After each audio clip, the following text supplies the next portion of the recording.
Money. How you doing, bro? I'm doing all right, man. Okay. So we're here on what's this, Santa Monica Pier? Yep, Santa Monica's the second bathroom, what we call it. And you're homeless, brother. Tell me your story and how you became homeless. Well, I became homeless when I traveled here 2 years ago from Phoenix, and I left Phoenix because I grew up in LA, and I didn't think I was going to come back and see any of my friends because I left. I moved to Denver.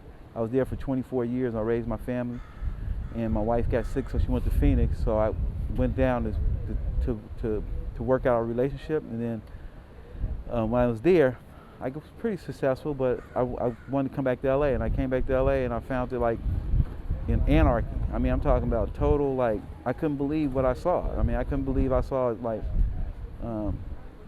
my people, all people, just out of sync.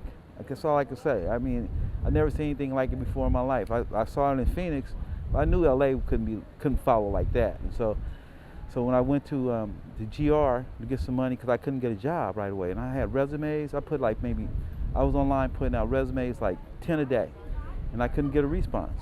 But then I finally got a response, and they used my record against me and said I couldn't work. And so that's how I became homeless. I didn't have an income. Then U-Haul hired me, but they would only let me work for 4 hour part-time. They wouldn't let me get over 30 hours a week, so I couldn't get benefits. So I had to sign up for GR, and I got with them, got $200 a month. So I still didn't have enough money to pay rent. So in actuality, I've been homeless the whole time I've been here. You know, I stayed. How long is that? Almost 2.5 years. 2.5 years. 2.5 years. And I slept. I mean, I slept in valleys. Not valleys, but 24 hours. I'd be in there sleeping in the jacuzzi. They'd be like, they'd run me out of there. So I was like sleep deprivation. Shit, that was me. I couldn't even sleep. I'd ride my bike. So I got a job at U-Haul. I packed my clothes down there, and then after I got off work, I changed my clothes, and I'd be on my bike all night. And my daughter was like, "Dad," she's like, "Are you okay?" And I was at that time I was really afraid for my life that I'll never see my daughter again. Seriously. And her mom. Where's your family and friends? Like, do you have any? Because a lot of people I noticed that are out here, they don't have any type of support. So where's your support system at? God.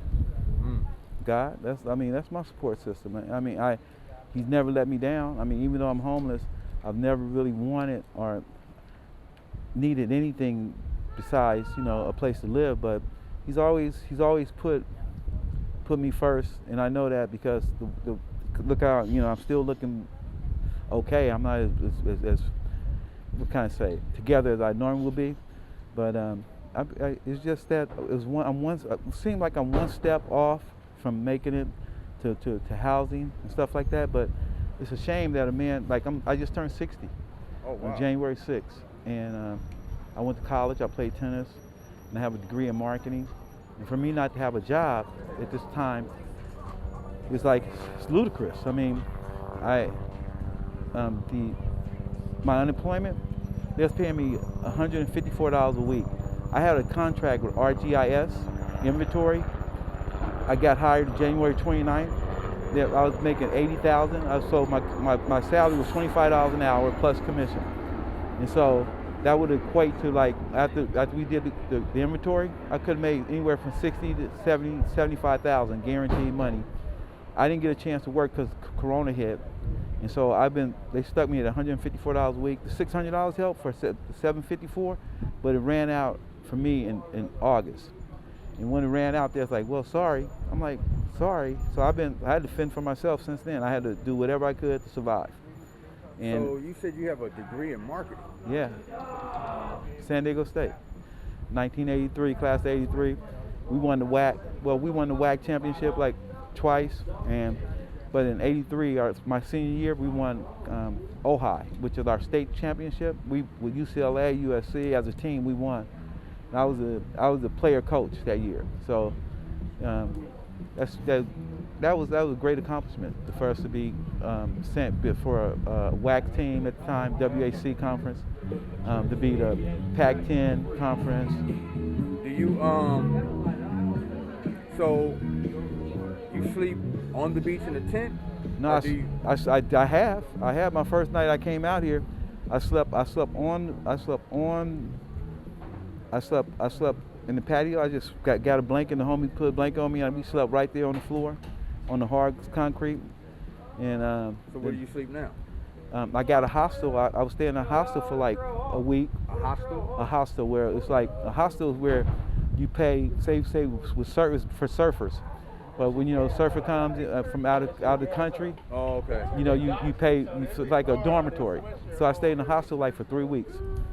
And but it was so gross and so infected. It was ridiculous. It was like he was putting us more in danger than us being out on the street. Being on the street. He packed 15 men and women in a room on bunk beds.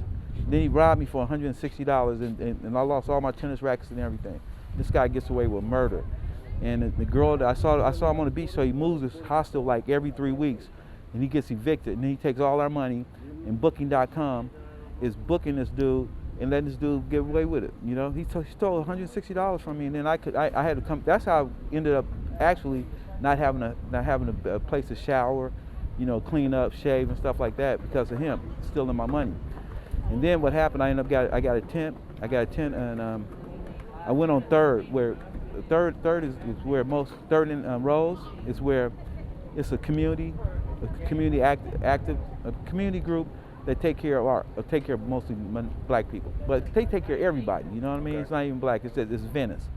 But then around the corner, it's more like Hispanic, and that's where I'm at now. I'm on Hampton now. I started on Third and Rose, and I went to Park. I was on Park on the beach. They had a fire like 3 weeks ago, almost a month ago. I was in that fire, burnt and lost everything. I mean everything. Now I'm standing out there looking at the helicopters and looking at the 4 firemen on ladders, water pouring down on this building that went up in flames. All of our stuff was burnt. Was it burnt in a tent? Yeah, on the tent, everybody's tent burnt up right there. So you can pull the footage. You should see that. How do these tents burn up? Like, is it something going like? Something. I'm not going. I can't say. I can't say because I still live here, but I don't know. It's like I saw. It'd be like it's still under investigation because it's like that's a crime scene. They say okay, they marked it as a crime scene. We couldn't even go in. So whatever the finding is, I know that what they did to us, they made us sit in the alley. So I'm thinking that they would put us in housing, right? We lose everything. This is where we're staying. I thought the LA County team, they had a team on the ground that was helping us. They did not even make one phone call to help us get into a shelter. Nobody. I mean, I'm like, are you serious? I'm like, so I had to sleep in the alley for 3 days to watch all the other stuff I had, and I lost my tennis rackets. I lost everything that I invested in to build up and to move the park because it was a recommendation to go down the park and help them keep that community down there clean. Do you find that that the city doesn't really try to help the homeless, or do you find that they're inhibiting the homeless more, or it seemed like do they help you guys? It seemed like we're a survey. It seemed like we're a study, a case study. That's what it seems like. It seemed like we're being case studied. It seemed like they keep notes on us, and that they know where we are. They come back and see us. One of the doctors really helped me. I went and saw him. I broke my pinky finger. So he's gonna schedule me for operation, have surgery, and unemployment won't help me. They won't even. I call unemployment. They won't even pick up the phone. They have a recording now and just say, hey, listen, we're too busy, so we can't talk to you now. And it's just boom. And I call every 4. Man, I'm talking about I spent 10 hours on the phone trying to get through the Bank of America and unemployment so I could see if I could get file my new claim. It's nothing. And it's like without the stimulus money they just gave us, the $600 I just got. I mean, I could probably get about 300 of that, but I'm holding on, holding on for dear life. And in this community here, all the guys, we all kind of band together and watch each other, but somebody has to sleep. As soon as you go to sleep, they rob us. They take all our shit. It's like they got a band, they just come through like, woo, just like, a horde, just rob us for everything. So if you had one thing to tell the audience or give advice, what would it be? If you had one opportunity to change the world, my brother, what would it be? It would be love. It's no love. It's like everybody's afraid. You know, we here, we all hanging out. I mean, this is most love that we have camaraderie. But we talk to other races, they look at us like we the one inflict this disease. They look at us like we're the carrier of the disease, that we're the one that brought the disease on us. As if you're invisible. And like we're invisible. I mean, it's like I'm in another what can I say? Another dimension. Like I'm not even. I'm talking about Twilight Zone to me. It's like people don't even acknowledge me unless I speak to them, and then when I do speak to them, it's like they keep walking like I'm not even here. You know, and I asked my case. I have a case manager at St. Joe's, and I asked her. I said, "Is it me?" She said, "No, it's not you." She said, "It's not you. It's that people are so afraid of black men now." That's what she told me. She said, society are so afraid of black men that they do not acknowledge them any way, in any form, any way. After Barack, they're like, Trump came in, they're like, fuck you, basically, us being black men. And I see it, I feel it every day. I've never been, what can I say, isolated, feel alone all my life, but I know love could conquer all. I know I know it in my heart because I still give love every day. And that's why that's why I'm speaking with you now, because I want to see you to be able to reach your audience and let them know that it's a struggle out here for us. Even that after 500 years of everything we did here, we still are being treated like a third. Yeah, after 500 years, you know what I mean? And like we already know the story, and so now it's like here, it seems like everybody else every foreigner in this country lives way better than than we were born here on this soil. We're actually natives, and for us to be natives, to be treated like a third-class citizen, it's a cold feeling. But you know what? It's like, you know, I'm used to it. My skin represents me, and so therefore, when people see me, they already know. They already judging me. They're not even giving me the opportunity to speak for myself, or even let them know that I teach tennis. Or I'm a tennis player. I'm a tennis coach. I have one of the best. My partner Troy has one of the best tennis programs in the country right now. And Chris Daniels, Chris is like amazing. That's why I mentor him, and he's like. People just automatically assume you were a thug or a gangbanger just based on your skin color. Just based on my skin color, they just look. They like, oh, I mean, I'm telling you, and I could tell you that the other classes are both definitely gangsters. I mean, I play tennis. Yeah. And I told the doctor you have that a marketing degree. I have a marketing degree, and I have a business and everything. And it's just like I was locked out when COVID hit. They quarantined us, and when I got quarantined at Babalu Records, and we were in the project of getting a $20 million funding to make a movie. King Babalu from Piru was the first in our group, because we talked to all the shot callers around the city, and this is like for 40 years ago. And so they still say Bob, when they ask, his name is AC. They ask AC, they go back and ask AC for the record, what happened when all this stuff started. So we got funded from a rich oilman. He owns a refinery in Dallas, and matter of fact, they voted unanimously to make Bobby Lewis' movie. His book is called the name of his book is called The Starting Lineup. The Starting Lineup, the book. If you read that book, it tells you about all the gang culture and everything that happened in LA and why it was created.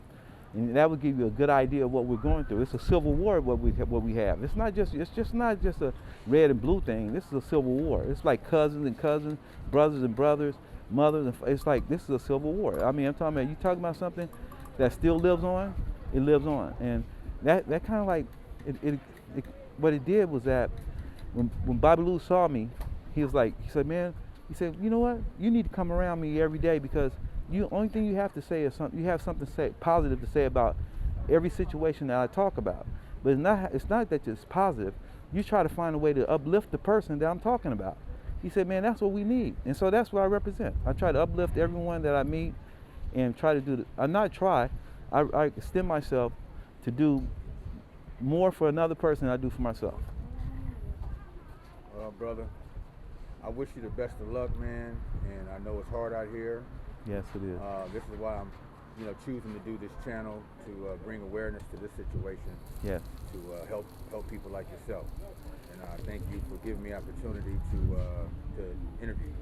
You're welcome, brother. I appreciate you too. I appreciate you taking the time to listen to my story, and And you know, we're remarkable people. I mean, we keep fighting, you know, no matter what happens. And God loves us, and I love God, and I love my brothers. I love all people. So I'm not a racist at all. And I think that by you doing this, giving me the opportunity to speak on your channel, I really appreciate it. My daughter would love it. Her name is Taylor. Okay. And I'm so happy to be able to support you and support your channel too. All right. All right. Thank you. Man. Thank you, man. Thank you. All right.